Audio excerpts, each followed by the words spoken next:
They look like normal people. They have jobs, families, neighbors who say they seemed so nice. But inside their minds, something is broken. Something that allows them to kill without remorse, to torture without empathy, to destroy lives and feel nothing. These are serial killers. And the question that haunts investigators, psychologists, and society is simple. What made them this way? Were they born evil, or did something break them? This is the brutal truth about 5 serial killers and the psychology that turned them into monsters. Ted Bundy was handsome, charismatic, intelligent. He was a law student, a volunteer at a suicide hotline, a rising star in the Republican Party. Women found him charming. People trusted him. And between 1974 and 1978, he murdered at least 30 young women across 7 states. He confessed to 30, but investigators believe the real number could be over 100.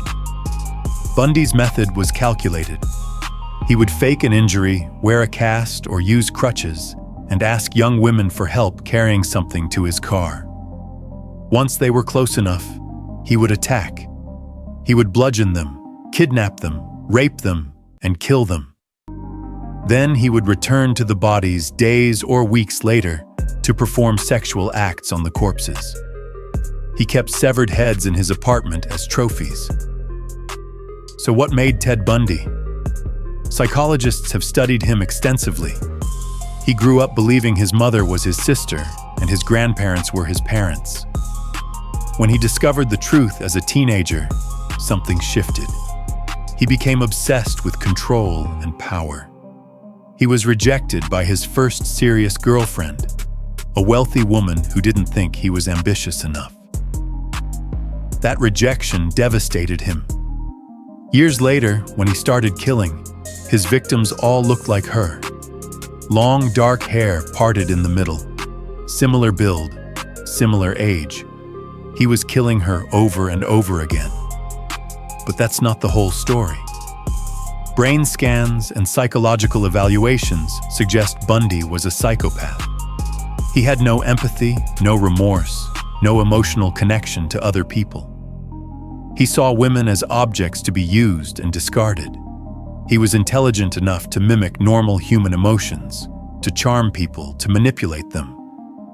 But inside, he felt nothing.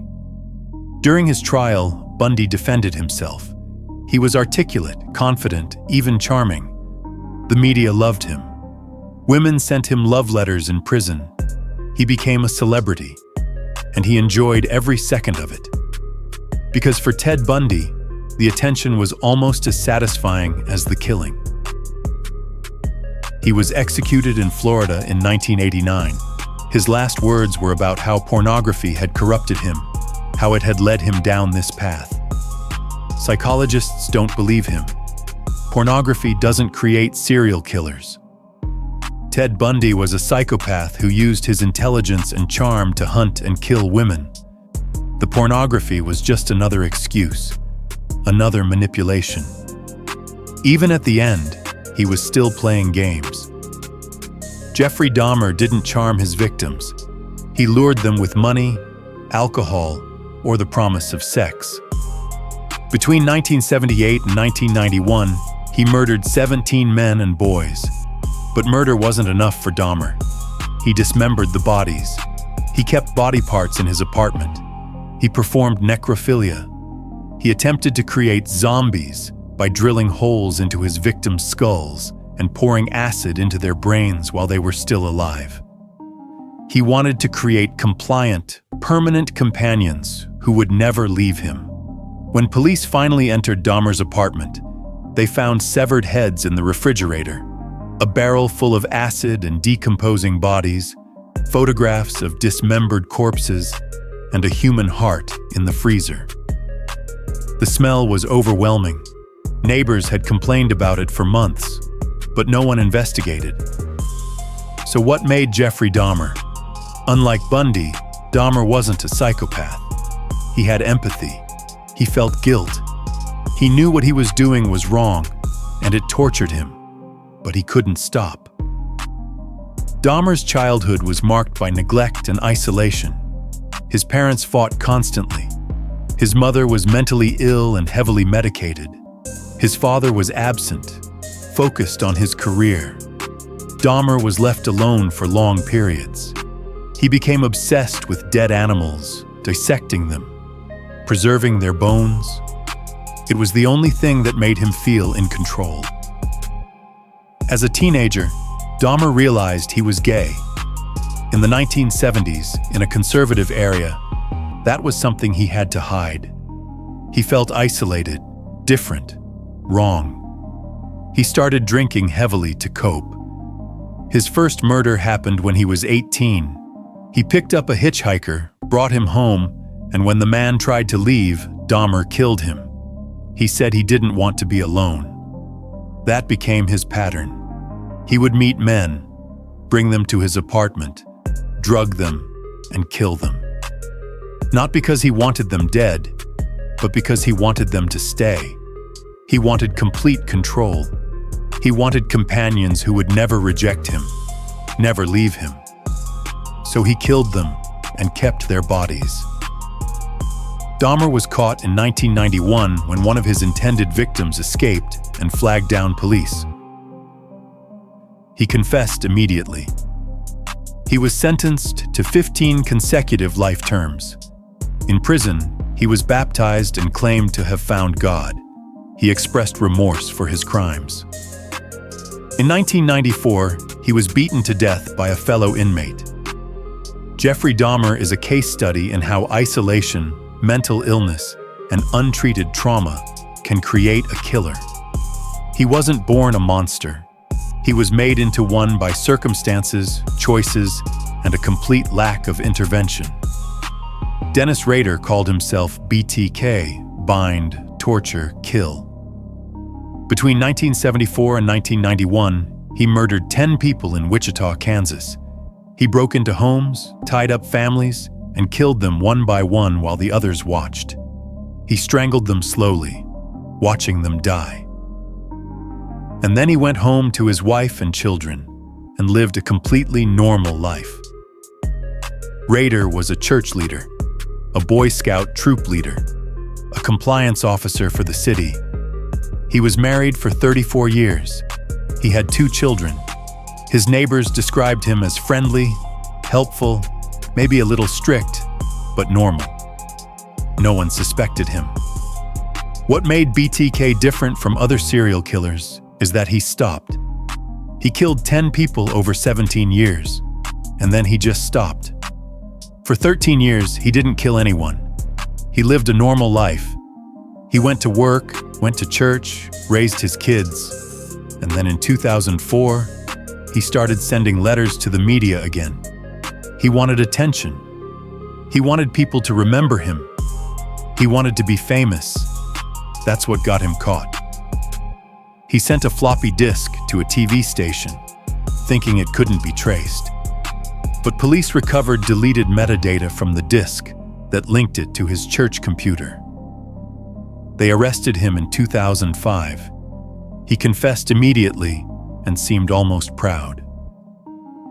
So what made Dennis Rader? Psychologists believe he's a sexual sadist. He was aroused by the suffering of his victims, the binding, the torture, the slow strangulation. It was all part of a sexual fantasy. He would relive the murders by looking at photographs and drawings he'd made. He kept detailed records, souvenirs, and journals. But unlike Bundy or Dahmer, Rader could control his urges. He could go years without killing. He had a family, a job, a normal life. The killing was something he did when the urge became too strong, and when it was satisfied, he could go back to being a normal person. That's what makes BTK so terrifying. He proves that serial killers don't always fit a profile. They're not always loners or outcasts. They can be anyone. Your neighbor, your coworker, the guy who leads your church group. Dennis Rader is serving 10 consecutive life sentences. He will never be released. and he still doesn't seem to understand why what he did was wrong. He talks about his crimes like they're accomplishments, like he's proud of them. Aileen Wuornos is one of the few female serial killers in modern history. Between 1989 and 1990, she killed 7 men in Florida. She was a sex worker, and her victims were clients.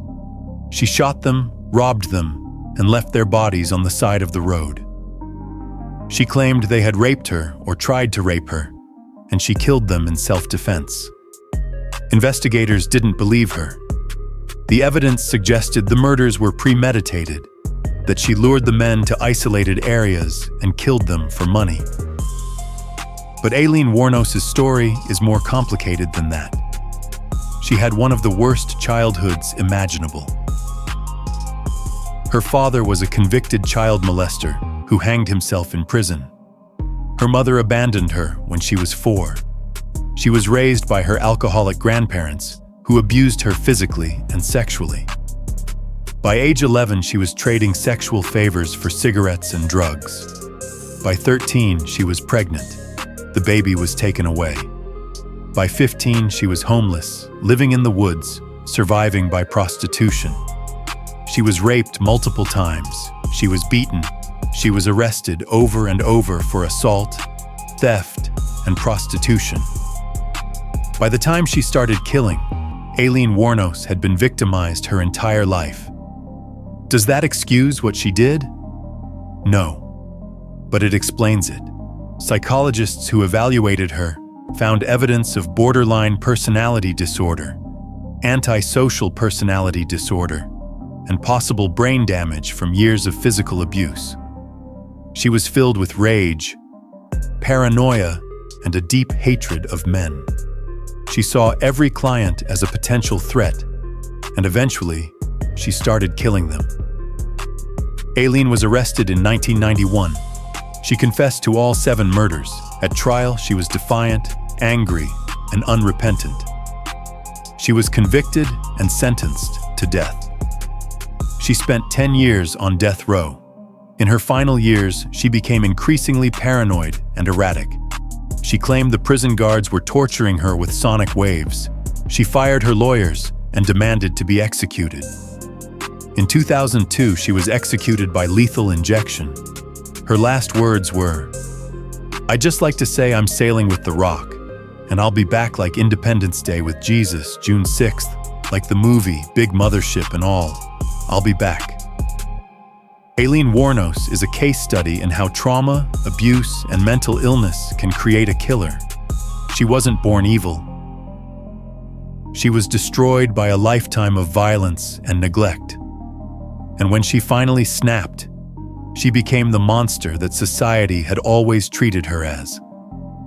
Wayne Gacy was a successful businessman, a Democratic Party precinct captain, a children's entertainer who dressed as Pogo the Clown for charity events. He was married twice, had children, hosted neighborhood barbecues. Everyone liked him. Between 1972 and 1978, he raped and murdered at least 33 teenage boys and young men. He buried 26 of them in the crawl space under his house. The other 7 he dumped in a nearby river. Gacy's method was consistent. He would lure young men to his home with the promise of construction work. He would get them drunk or high. Then he would handcuff them, rape them, torture them, and strangle them with a rope. He called it his rope trick. He would tell his victims he was going to show them a magic trick, and then he would kill them. Neighbors complained about the smell coming from Gacy's house. He told them it was a sewage problem. The smell was actually 26 decomposing bodies. Police finally investigated Gacy in 1978 after a 15-year-old boy disappeared after meeting with him about a job. They searched his house and found the bodies. Gacy confessed to all 33 murders. So what made Wayne Gacy? His childhood was marked by abuse. His father was an alcoholic who beat him and called him weak and stupid. Gacy desperately wanted his father's approval and never got it. As a teenager, Gacy realized he was attracted to men, but he couldn't accept it. He got married, had kids, tried to live a straight life, but the urges didn't go away. He started assaulting teenage boys. He was convicted in 1968 and served 18 months. When he was released, he moved to a new city, remarried, and started over. And he started killing. Psychologists believe Gacy was a narcissistic psychopath. He had no empathy for his victims. He saw them as objects. He was obsessed with control and power. And he was skilled at manipulating people, at presenting a normal, likable facade while hiding his true nature. Gacy was executed in 1994. His last words were, "Kiss my ass." Even at the end, he showed no remorse, no empathy, no humanity. These 5 killers represent different psychological profiles. Ted Bundy was a psychopath who killed for power and control. Jeffrey Dahmer was a deeply damaged man who killed to avoid abandonment. Dennis Rader was a sexual sadist who killed for gratification. Aileen Wuornos was a traumatized victim who became a killer. Wayne Gacy was a narcissistic psychopath who killed to satisfy his urges. But they all share common traits: lack of empathy, inability to form genuine emotional connections, a need for control, a history of trauma or abuse, and a complete disregard for human life. The question remains, are serial killers born or made? The answer is both. Research suggests that many serial killers have abnormalities in the prefrontal cortex, the part of the brain responsible for impulse control and empathy. Brain scans of psychopaths show reduced activity in this area. But brain abnormalities alone don't create killers. Plenty of people with similar brain structures never commit crimes. What creates a serial killer is a combination of biology, environment, and choice. A genetic predisposition to violence, combined with childhood trauma, abuse, or neglect, combined with a series of choices that lead down a dark path. Not everyone with a troubled childhood becomes a killer. Not everyone with psychopathic traits commits murder. But when all the factors align, when biology meets environment meets opportunity, a monster is created. And once they start killing, they rarely stop on their own. This is the brutal truth about serial killers. They're not supernatural. They're not possessed by demons. They're human beings with broken brains and damaged souls who made a choice to hurt others. And that might be the most terrifying thing of all, because it means they could be anyone. They could be the charming law student, the quiet neighbor, the friendly clown, the helpful church leader. The person you'd never suspect until it's too late.